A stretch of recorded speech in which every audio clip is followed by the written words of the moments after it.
We're live again.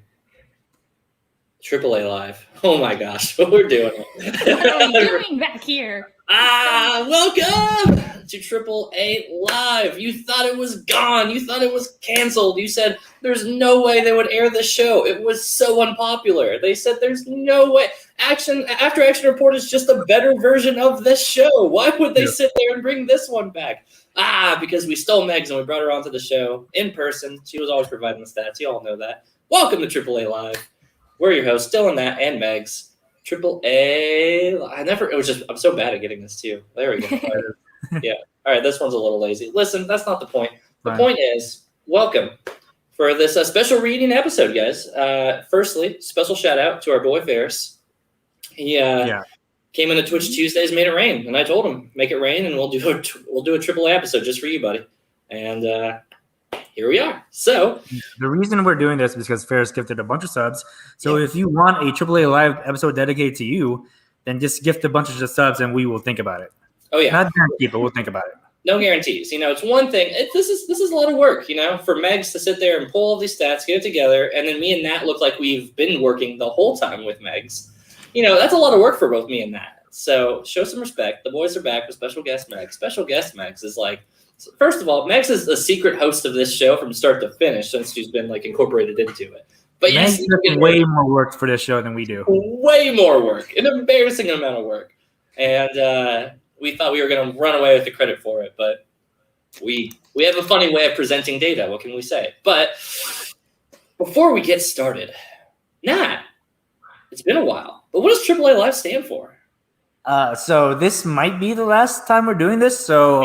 AAA today stands for what it is originally supposed to stand for, which is Asian Action Army. Which, if you haven't figured that out by now, then yeah, it's pretty easy to figure it out. We've not been subtle about any of our stuff. Pretty much, have you seen the logo? It's impossibly Japanese themed. Look at it. Look at that, and then there's the little background right below Megs. You got the the red beams, all of that. God, Rising Sun. Mm-hmm. It's a nice looking logo. Oh, it's so pretty. It's so pretty. It may be the best logo we have on this whole channel. I'm biased. I'm a little biased, but I think it's the best one we have. And we barely get to use it. Yeah, I know. So rarely. Unless we're... Oh, by the way, anybody in chat, which so far I think it's just Partis, our boy Partis. If you just want to tweet this at Dan Merle, we're not talking about him today, but just let him know that we wouldn't have brought this show back against his best wishes. No, Dan doesn't need to know. Don't let Dan know. Please don't. I don't want him to watch our show.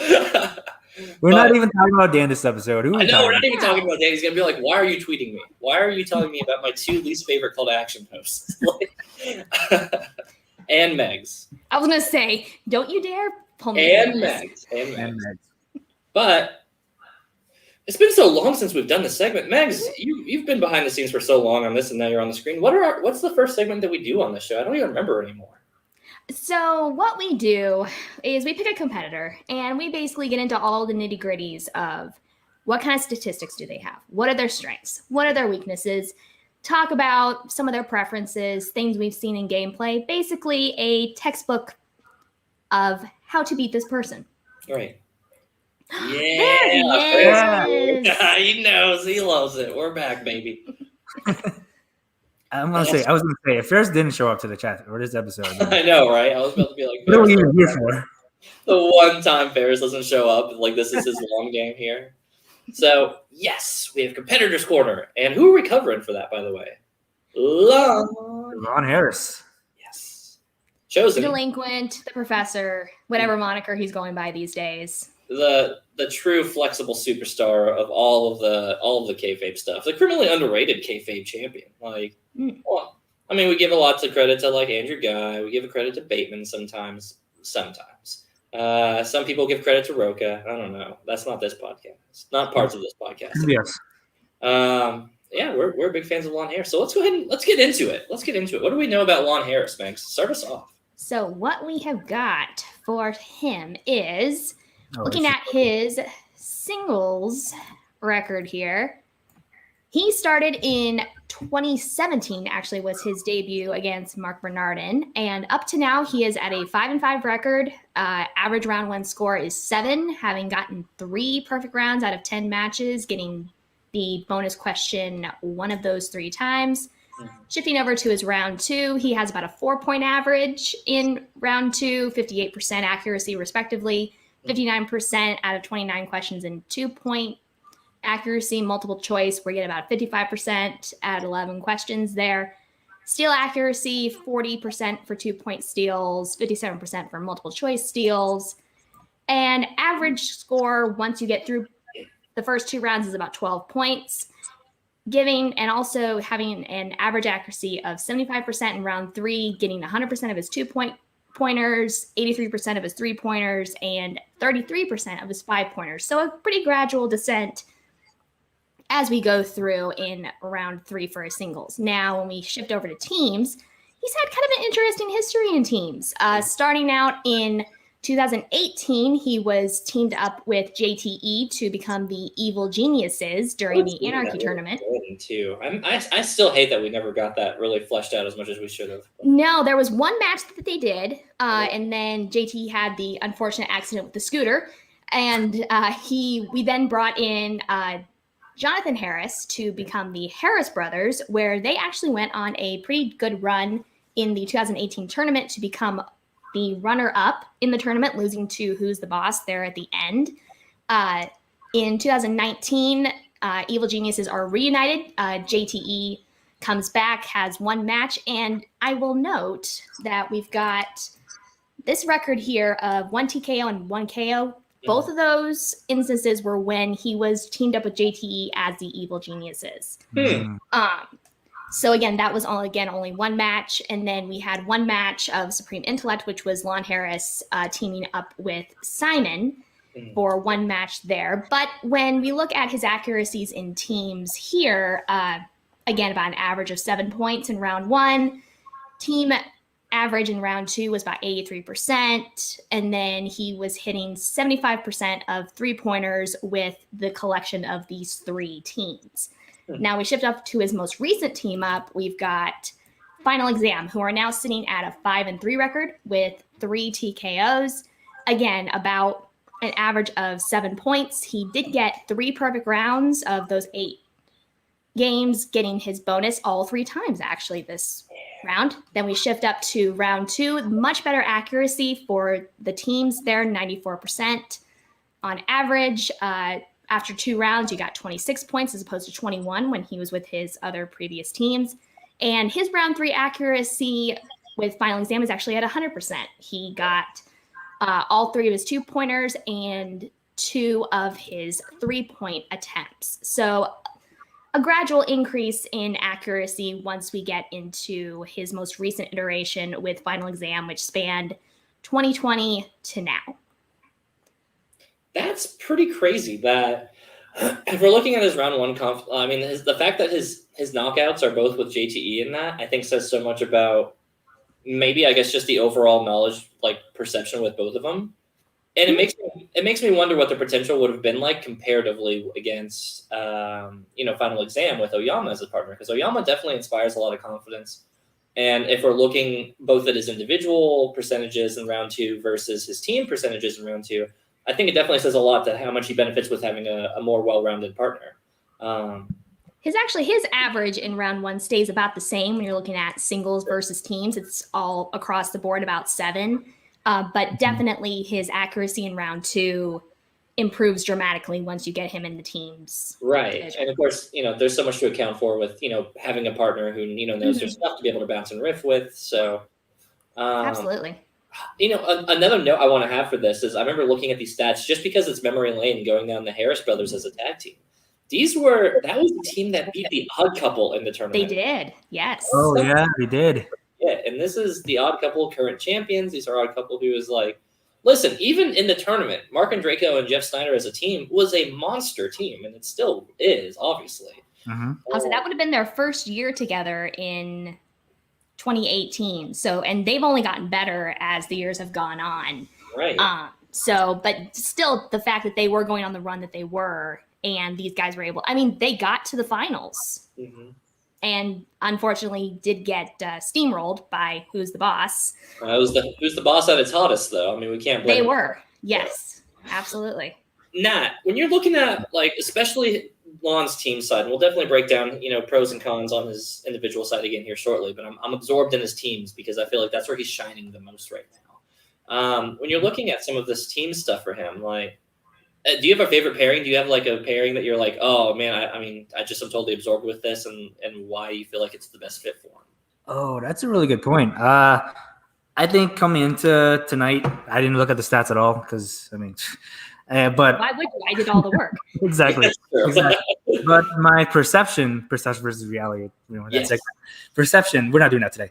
My perception was that he was a better teams player than he is a singles player because I don't know if this is true or not, but this is just how I view it. I think that he has these strengths that most other people don't have, and that really helps him with his team chemistry. I think that in particular, JT and him made a really good team because they have like complementary strengths. I think I don't have anything to back that up. I don't know if that's fact or not, but I would say I would probably put that one in terms of team synergy at number one. But I really love the delinquent, so I prefer the delinquent over the professor. So I really like him with Oyama. So I mean, it's really a toss up between him and Oyama and him and JT. But Right. Harris are also good. Because it makes sense, right? You have characters who you're like, if we're taking kayfabe out for a second, and we're saying, all right, you have Lon with JTE or Lon with Oyama, and arguably Oyama is the better singles player between the two, just by accolades and everything in between there. But I mean, JTE is also a part of, arguably one of the greatest tag teams to ever exist in the Patriots, and he's no slouch in teams. Obviously, even whenever he came back in and he's playing Evil Geniuses, every time he got together with Lon, they were knocking somebody out every time. So, I think that says a lot about saying, all right, well, what is the potential of Lon inside and outside? But I want to go to the chat because there's some good points I'm seeing in here. Jerry comes in and says, Lon is a perfect example of a person who can beat anyone and lose to anyone, or the hot or cold player. I completely agree. I think that Lon is one of these people who has wealth of knowledge and is solid, but maybe teeters a little bit sometimes on consistency. In singles specifically. In teams, I think that so much of that weakness in consistency is shored up. But Megs, I mean, that's kind of my perception going in with it if we're continuing this theme of slightly bringing back this segment. I mean, what do you think? If we're looking at Lon individually and as a team player, which do you feel like which division favors him further? As far as who he's paired up with? I mean, definitely I've been seeing a bit more consistency with him and Oyama, and I think that's more from a strategy standpoint per se. I mean, notwithstanding this last match that they had where he unfortunately was only able to get 3 points in round one, which definitely is not normal for him as what I've seen specifically. So, but I think especially with the delinquent character, I feel like Final Exam is the better pairing. However, I could definitely see the argument being made that, considering that the two KOs and TKOs that he got in those earlier pairings were when he was with JTE, something could be said about those two as a pairing was good based on the competitors they were up against at the time. So I still think I favor Oyama with him just because of the character work and the elevation of just strategy gameplay that they've been implementing. Brennan Buckingham in the chat, who is the host of the show that's on at the same time as Switch Tuesdays and also a friend of the show, says, is Lon the right partner for Paul? I would say that Paul is the right partner for Lon, but I'm not sure if the same goes the other way because I do feel like Paul is such a good player. And I'm not discrediting Lon at all. I think Lon's very good when he's on, but I don't know if Lon's the perfect partner to complement Paul's strengths and weaknesses. Yeah, I mean, if I'm thinking, and I hate to use the most recent match as an example, for the record, if you haven't seen Final Exam versus Shazam's match from last week, spoiler, it's coming in. But yeah, in that match, round one, it felt like Lon was definitely dragging behind and some of the keeping up with, and Paul got a perfect round, thankfully, and that kept him in the game, but it feels like in some of these higher tense situations that it feels as though that Lon is definitely the one that's dragging behind a little bit in that regard. And I think that does put him at a cap where Final Exam is always going to be one of these teams that is of relative championship level for sure. Like, I mean, if you told me that they could win a championship off it, for sure. Like, I think they have to have that potential there. But consistency, like I said before, is so much of an important factor with that. Where if I'm looking at Shazam, for example, Bibbs and Meyer, I think they have the great chemistry, and as well as Final Exam does, but they have that knowledge consistency that tends to stay strong, that even when they both didn't get a perfect round one against Final Exam, they were able to clutch it all the way through round 2 and 3 fairly easy. Whereas, Final Exam went through, they lost to Shazam in a number 1 contender match, and then went through a team's tournament to get to the finals, ultimately losing to the Odd Couple.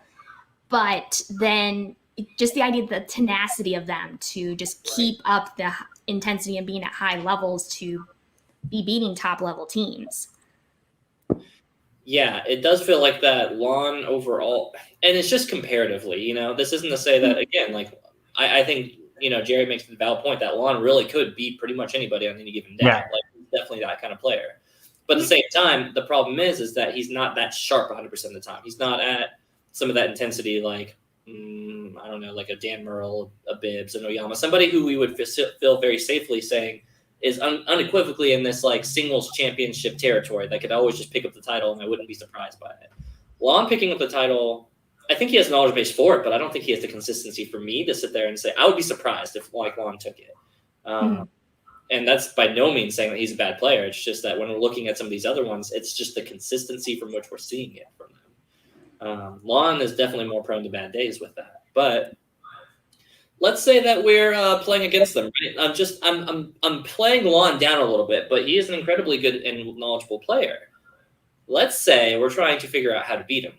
Just because not everybody in this league is this S tier championship level, Oyama, Merle, Bibbs level player. There are plenty of other players that have to still play through Lon that aren't of that caliber. So how do we go about beating somebody like that if we're of anybody else of any other caliber?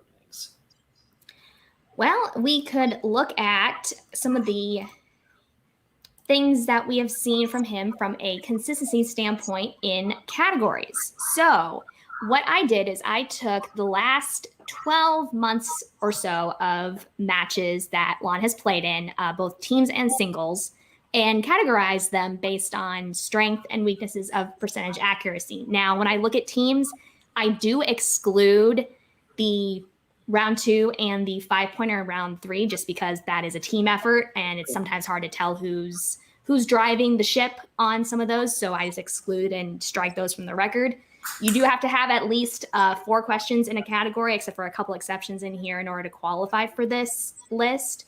But when we are looking at some of the strengths that we have seen over the past 12 months for him, we've got dramas, high consistency in round 1, 1990s across the board, across multiple sections there, we're seeing a high accuracy there. Directors, again, another one that in general has been a pretty good category for him. Action adventure is also a high percentage, as well as comedy. So again, we're getting into those round 1 categories that tend to do pretty well for him in most cases. Again, seeing those high percentages of, that 7-point accuracy average in round 1, you're going to see, unless he is on an off day, you're going to see some high percentages there in round 1. Right. Now, shifting over down to some weaknesses that I found.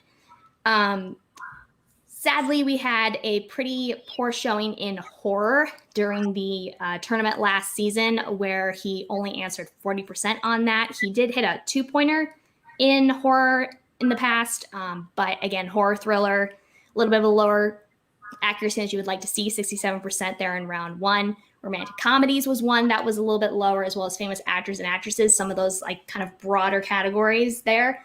Now those 2, we only had about 3 questions to pull from, as well as there was also where he has hit no round 1 questions in movie release dates. Now, that's only 2 questions, but something that I have noticed this past year, we are seeing movie release dates pop up more and more in round 1, both in singles and now teams.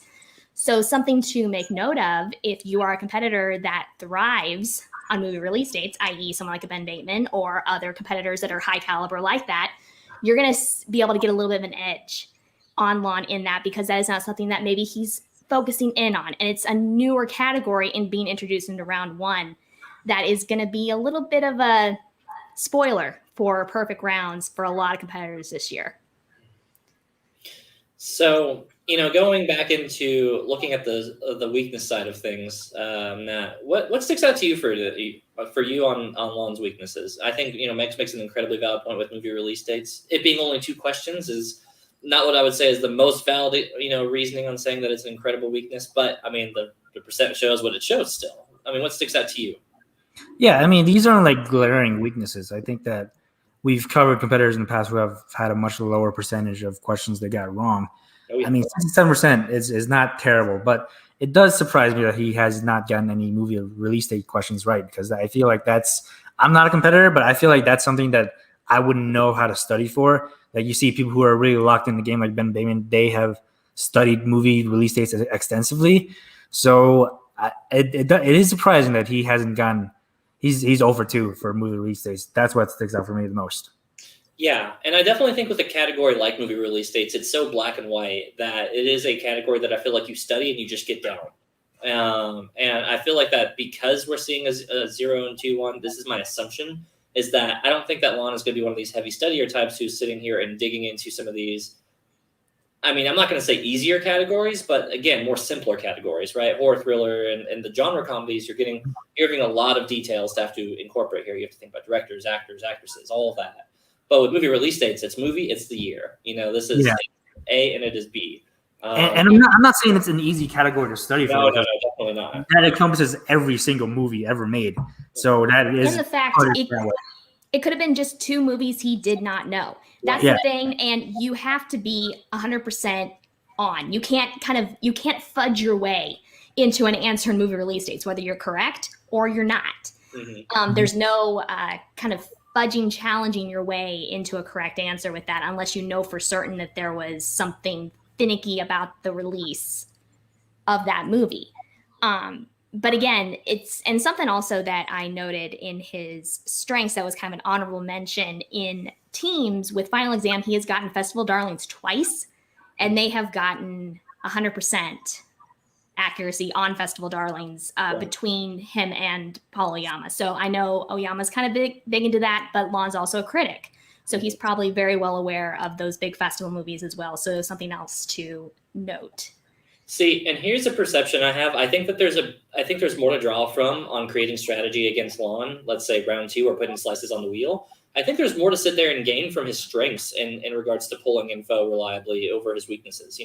Overall, I mean, 67% is still fairly decent. 2 out of 3 questions. That's a lot. That's a lot of average for people's round 2 stuff on categories that they're not very confident with, barring horror. But we're looking at 90s directors, action, adventure, comedy. These are all things that knowing Lon's background, they've said several times that this is a guy who worked at like Blockbuster during this time. He was grinding through these movies, and with the delinquent character, you can just almost see him just. All right, man, I'm gonna rent like 6 movies, and I'm just gonna like smoke and watch all these movies and just hang out and watch like exactly these kind of brands, right? Like overall, these things do not surprise me at all. So definitely, if I'm thinking about ways to shape the wheel, I'm steering away from categories that I'm like, all right, this decade is definitely going to be a Lon strength, because working in a video store, you're just going to absorb so much knowledge by proxy in this time, right? Yeah, I think with most competitors, we tell you to like, if you're playing them, that you should probably pick one of their weaknesses. I think for Lon, you just don't pick one of his strengths, because what he's really good at, he's really, really good at. So just avoid those. And I mean, as we see, literally his strengths are 100% and 90% with a good deal of questions in each category overall. Directors is the little bit slimmest one, but I feel like Lon comes off as somebody who's competent with directors overall still. Mm-hmm. And then, from his weakness side, I don't necessarily make as many such strong presumptions about what I put on there. I think Matt's exactly right. You look at this and you're like, cool. I mean, sure, if you're good at horror, then that's something you definitely just 100% study up on. Which kind of makes sense, is that we've seen Shazam beat Final Exam twice, when we know that horror is such a giant butt for both Brendan Meyer and Bibbs. So not to say that they spun it and it was exclusive, they didn't need that category, but if we're saying on paper, they're already very strong in a category that Lon isn't. And I don't have Paul's stats to sit there and say what his stuff on horror is, but I don't think off the top of my head, I don't think that Oyama is incredibly strong or that's just not my perception. And I could be wrong on that. Megs maybe will pull a stat for a different time if you want to ask her and tweet at her or something. But for me, I'm like, yeah, I mean, he's probably pretty good at it. I don't think that Oyama has things that he's particularly bad at. I think Oyama's a really balanced player. Like, he's good at everything. Yes. Looking through some of the comments in here, we're seeing a lot of just everybody stoked to see Megs on here. Hey, Megs. Hey, we're saying hi to Ben. Hey, Ben, how's it going, buddy? I know there was one comment I wanted to see here. Paul, with anybody's a top tier team. And there's a lot of the back and forth on Lon getting that. Oh, there was one comment in, I think it was Jeremiah's. I can't find it right at this exact moment, but somebody was saying, yeah, it was. Was anybody surprised by Lon's single ranking? Megs, was the single ranking on your stats? I couldn't remember on that one. No, I just have his record currently in singles, which is, oops, need to go back one more. He's currently at a 500. He's a 5-5 competitor. So yeah, you go ahead. I'm pulling up the rankings right now to see. Yeah, all good. And something that was kind of interesting to see last season, let me just kind of rattle off some of his accomplishments here. He had that amazing match against Cody Hall in 2018. I'm sorry, went up against Ethan Irwin, kind of on his rise, and then he lost to Bateman in a tournament qualifier. Shifting forward to 2019, he lost to Paul Preston twice, once just in regular season and then in round one of the tournament. He KO'd Sabina Graves in round one of last year's tournament, but then was KO'd by Collins in the very next round. So again, we're seeing that hot and cold type of situation. Now, I mean, obviously Collins was on a tear himself, but if you're looking at someone who is just flat out KO'd, not even given a chance to fight it out in round three, that shows a little bit of a unevenness in the competitor, definitely. So Jeremiah points out he's ranked 9 overall, and I just pulled those up right at this time.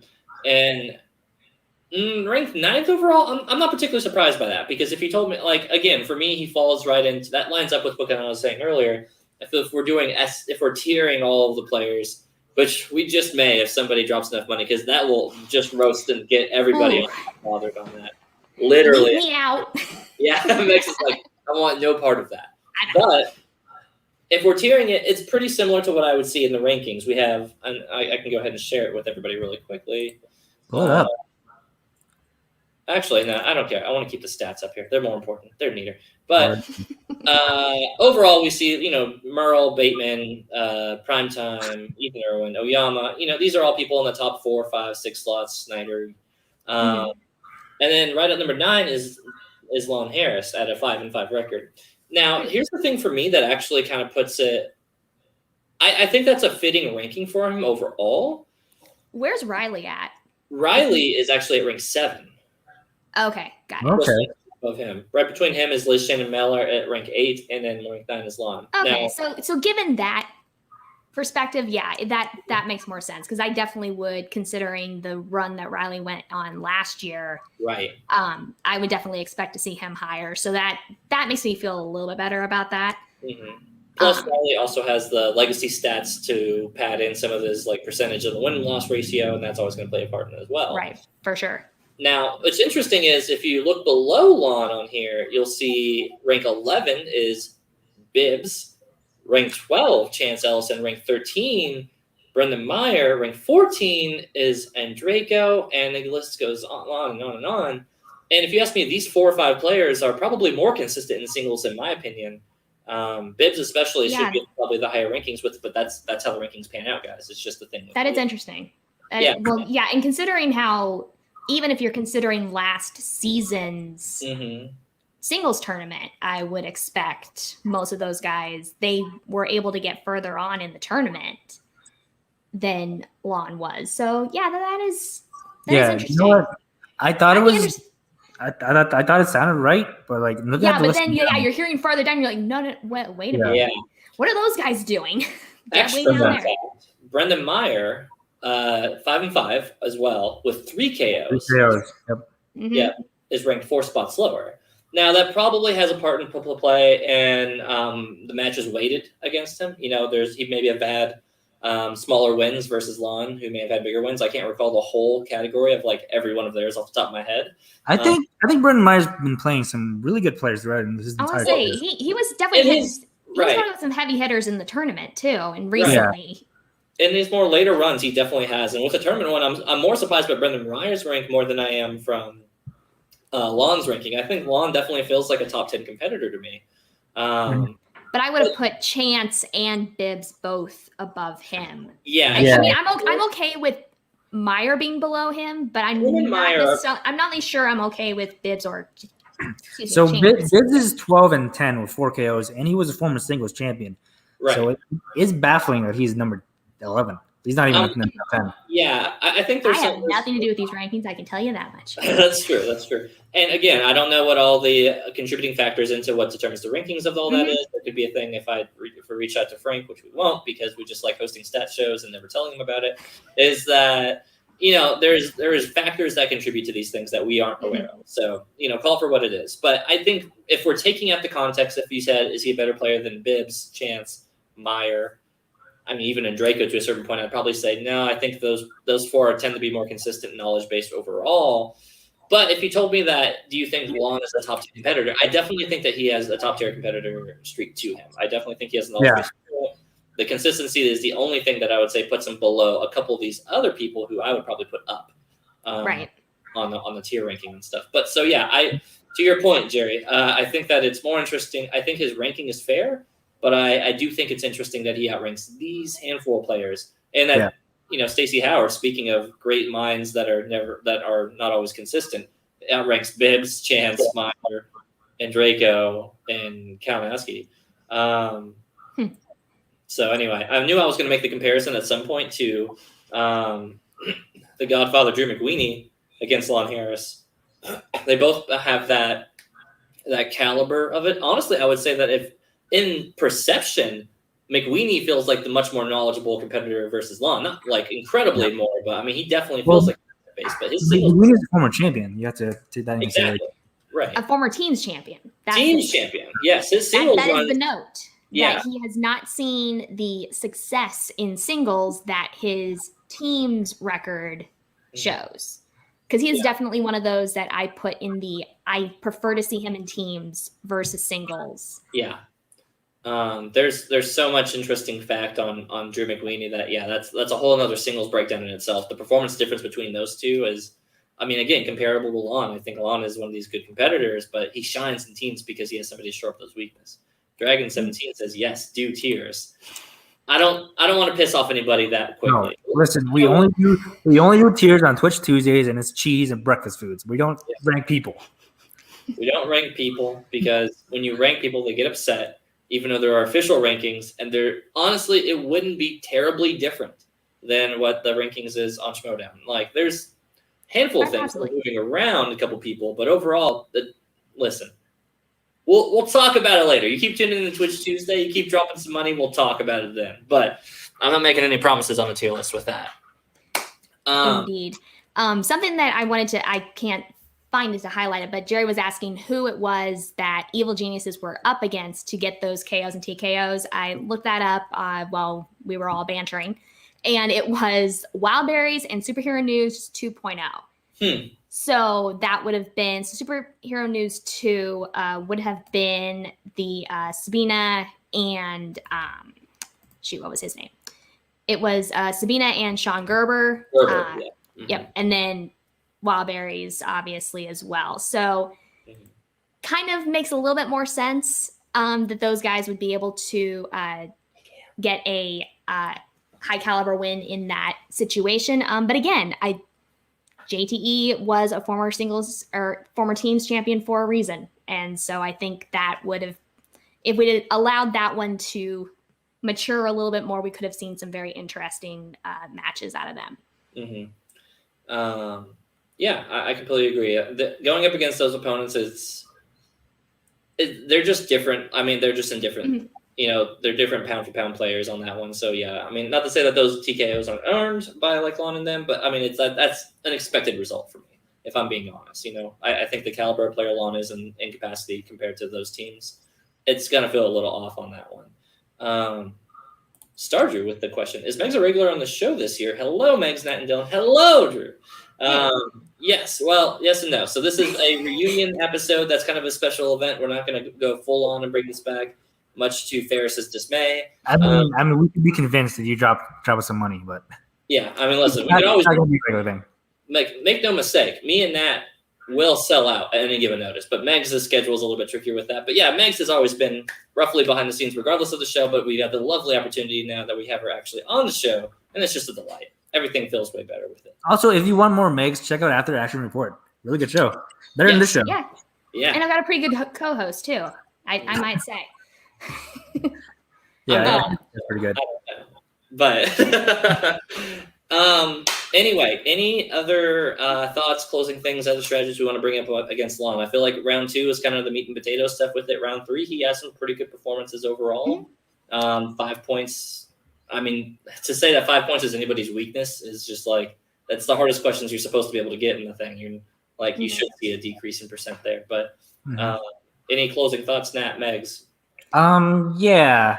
I don't want to feel like we're like downplaying Lon too much, because Dylan said earlier that he would be surprised if Lon won a single championship. I would be surprised, but I wouldn't be shocked. I think Lon definitely has it in him that it is possible.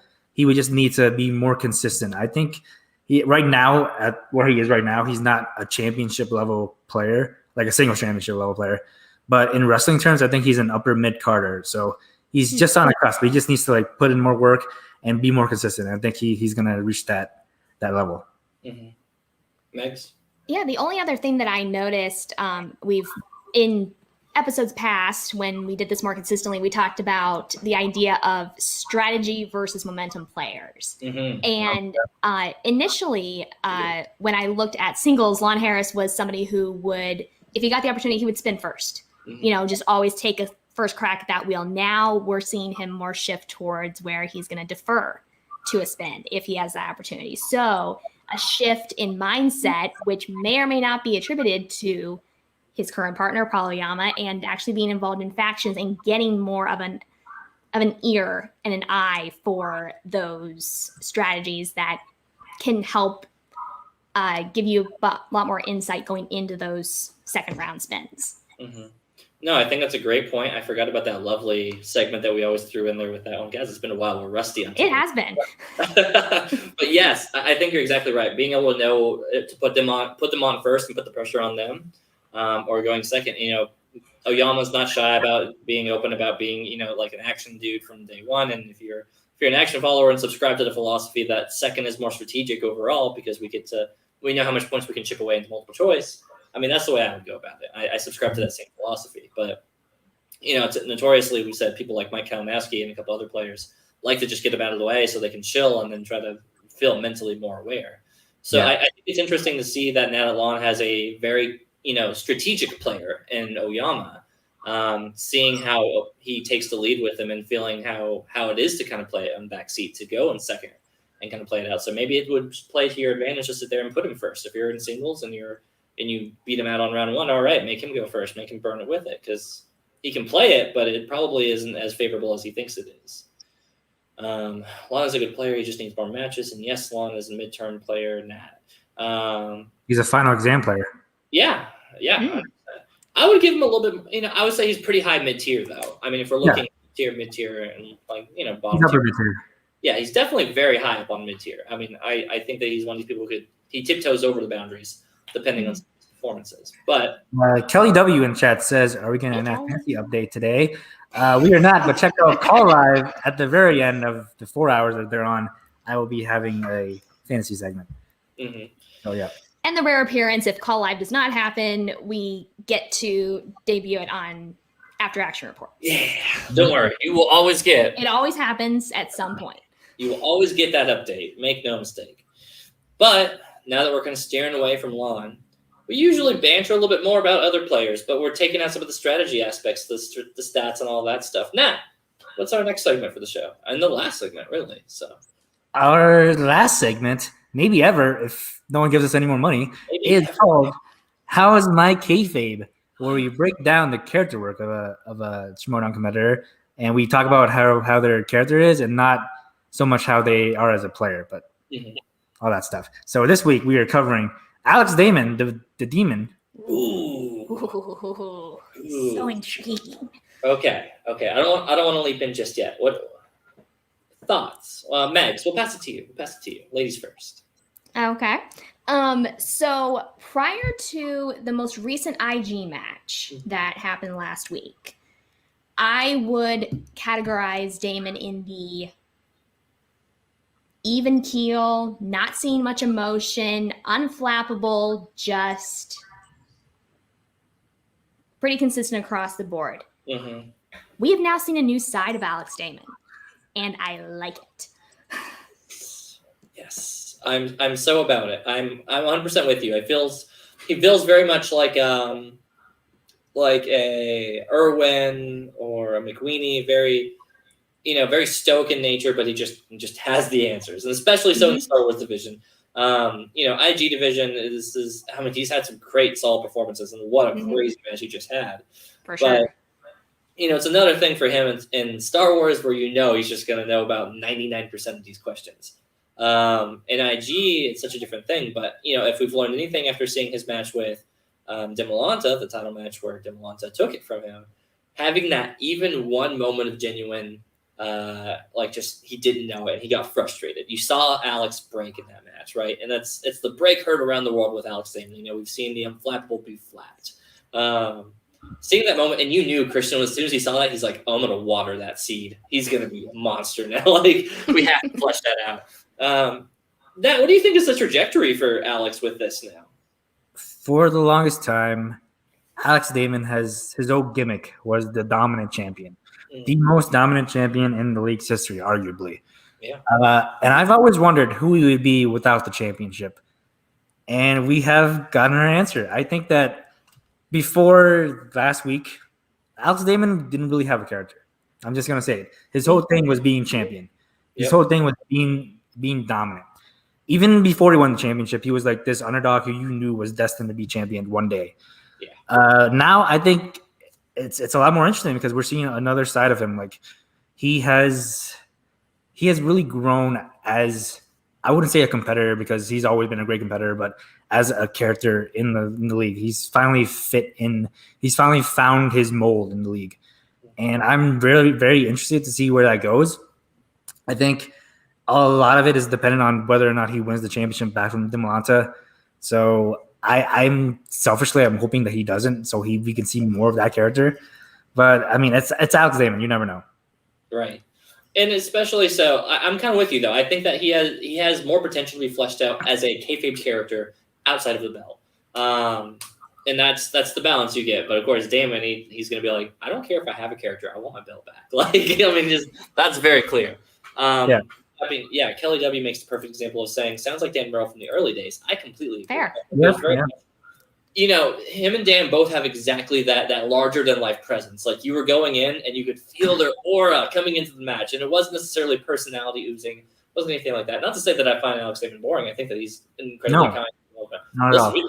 Like Alex is great, but Alex's personality wasn't larger than life. But the lore around him as this champion, as this unbeatable force, that was his big thing. He didn't need to worry about having to put on the stunts and stuff. I think that's why I'm so invested into his IG career right now, because after this match with Barbarian, where it came down to such a tight-knit thing, and everyone was like, man, Barbarian's going to take it. And then, to be fair, Damon spun Star Wars, and it was just like, well, he's back. And that's all it took. But, that's not a discredit to him. Again, any competitor could sit there and say, Mike running Marvel most of the time, or Bond, or any of that stuff. I'll say Bond was the biggest example of everyone was getting so mad at him for that. But hey, shut up, Kalinowski. Why are you gonna? And then Kalinowski eventually catered, and I think he did. I think he took Bond off the wheel at one point to put something up there. And Alex, he just is like, why would you do something so stupid? If you have 100% of the knowledge in that, I'm gonna pick it. And especially in IG, I don't believe that they will ever have a question 5-point relative in IG to Star Wars 5-pointer, right? I feel Star Wars 5-pointer is going to be like up to the moon, fake moon, Death Star, if you will. That it'll just be a severely difficult thing. So if Alex gets that as 2 or 3 or 5 or on the wheel, it's just like, wow, he's suddenly totally back in the match. It doesn't matter how far behind he loses on round one. So yeah, I think seeing him be immortal again, right? Now he can be cut, and now he bleeds. Now that makes him much more interesting to me than the overwhelming force in Star Wars and everything. Yeah, when I said he doesn't really have a character, I don't mean that as an insult, because quite frankly, he didn't need a character. All he needed to win. He was confident enough in his knowledge that he could just be that. Yeah, and when I say he doesn't have a character, I also don't mean that he doesn't have a personality, because he has such a great personality. Like, if you've seen any of his stuff like outside the Schmodown, the guy's very charming. So I'm very interested to see him put more into his character than he does his trivia. Mm-hmm. I think he's more relaxed and able to let that shine through, and almost to the fact of like, okay, now everyone knows that I can be beaten. Now let's have fun with this. Mm-hmm. Let me rebound in a more interesting way. Which I think, yes, we're seeing a more development in character, but he still has that aura confidence of, I know Star Wars, I know other things too. I'm here to prove that.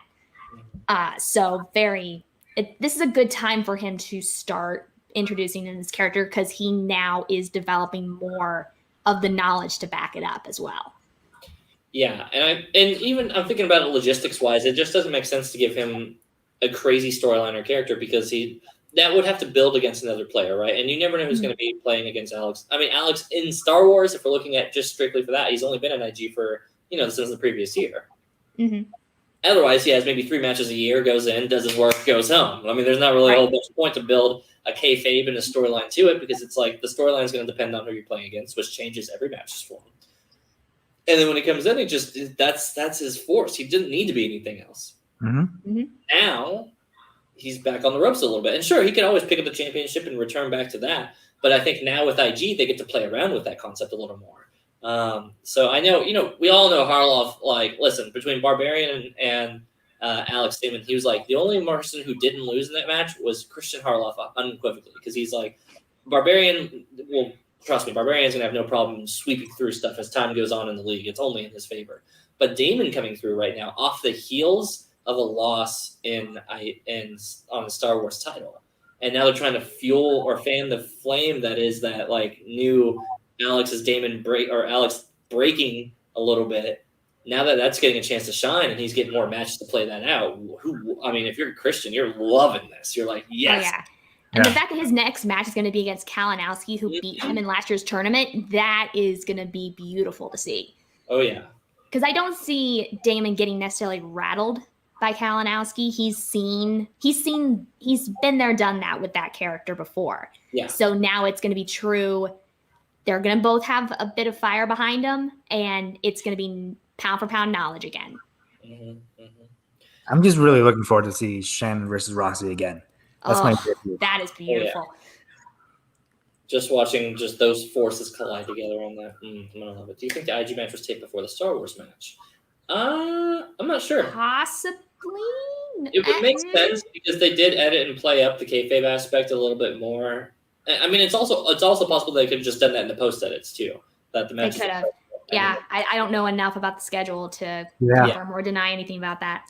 Jeremiah, we're the 3 people in this podcast who wouldn't know when a match has occurred before it's occurred, okay? So you're going to have to ask, I don't know, Paul Nunzio, Alex, Danny, any one of those ones. Danny Joy, Danny Cost is with us. Cost doesn't know shit either. He's part of us. We don't know it. We're not that well connected. We stay humble on our AAAs and our Twitch Tuesdays and after action reports. So, but any other closing thoughts? Any big dislikes, any likes, anything that we got to wrap up on Alex Damon's kayfabe work?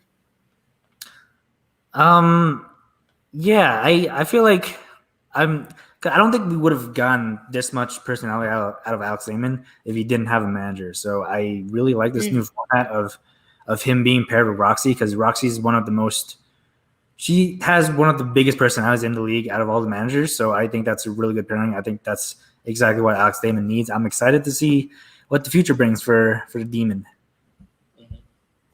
For sure. And I agree totally. Roxy has been a huge asset for Alex, especially with him entering IG, because she doesn't need to coach him in Star Wars at all. She lets him do his thing. But now that he's jumping into IG, she can then offer more of that support and more of that type of management that she is so good at, keeping her players engaged in the game, keeping them locked in.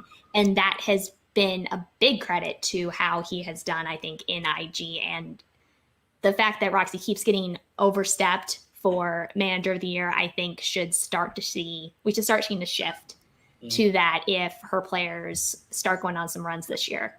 Yeah. I mean, I definitely think if we're looking at Roxy's Manager run of the year, it's going to make more sense to see how she can pick somebody up after they've fallen off the horse, more so than just watching the horse be, good. Because Alex Damon was a champion throughout her whole career, and they could always just chalk that up to being Alex Damon, not necessarily Roxy. But seeing Roxy deal with him going through IG as well as going back towards the title, I think that's more of a show in the same way.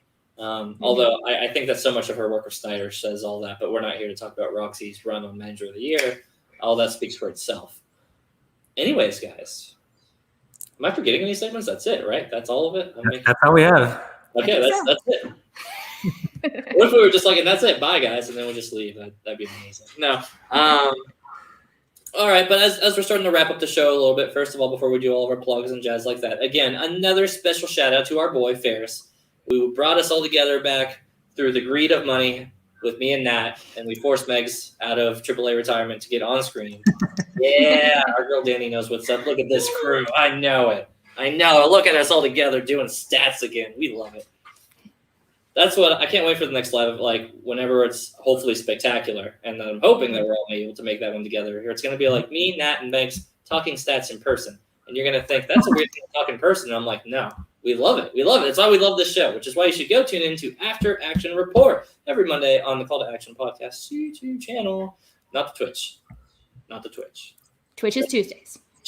Twitch is Tuesdays, where you can catch me and Nat at all times with that one. You can always catch us doing pretty much anything. You want to make random requests, you come into that chat. You say, hey, what's up? If you really want to make some structured requests on Twitch, as well as maybe if you don't catch us on Twitch and you want to catch us in other places, you can catch us on Patreon now. Yeah. So on Patreon, you can sit there and literally let us know what you want to talk about on Twitch. If you want to talk stats on a character, even though we only do AAA Live as a reunion show, as this one-time thing. Maybe we just reach out to Meg and say, hey, let us know on the stats. Or if you just want to know our opinions on the fact, tell us, and we will talk about it on Twitch Tuesdays. You can let us know through Patreon. Go be a patron today.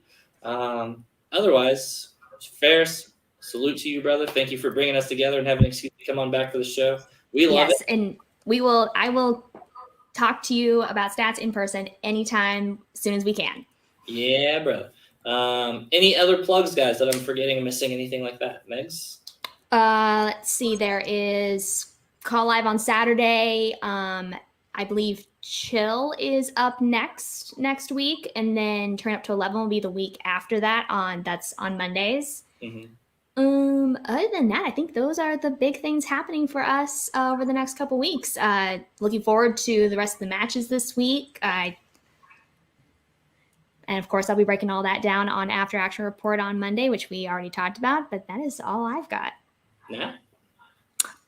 Check out the end of Call Action Live for my segment, which is amazing. Check out Twitch. I'm on that show too. Check out After Action Report. I'm also on that show. I'm on a lot of shows these days. What show aren't you on now, Nat? God. I am not on Turn It Up to 11. That's the one. You're not on Chill, but you're on another one. I'm on No Chill. No Chill. Check. Yeah, we're going to have a new No Chill episode coming out this month. Hasn't been booked yet, but we're working on it. So in the meantime, go back and watch our No Chill episode with Brent and Hannah. If you don't know what No Chill is, it's basically a show where we're between the friends, where we're so rude and unprofessional to our guest, and it's hilarious. So check that out. Yeah. And also one more thing. Godzilla vs. Kong spoilers. Kong is king and Godzilla sucks. No, it's 2 out of 3 or 2 out of 2 times. Kong beats him 100%. Megs, if something is 2 out of 2, what's the percent on that? 2 out of 2 is 100. So 100% of the time that the stats have shown that Godzilla can't communicate with people. He's a loser. All right, he's just going around wrecking stuff. If I've learned anything from Alex Damon's reign is that you don't need to communicate a word. All you need to do is just be legendary. And that's our show, everybody. Make sure to tune in to all of the wonderful projects we got going on. AAA is signing out for a little while unless we get bought back into doing another episode. But you already know how to do all of that based on all that stuff. Hope everybody has a great rest of the week. We have an awesome pay-per-view coming up. Make sure to tune in all that. And we will see you soon on all of our separate episodes, all on this channel and some on the Twitch channel. Call to action, everybody. We'll see you soon.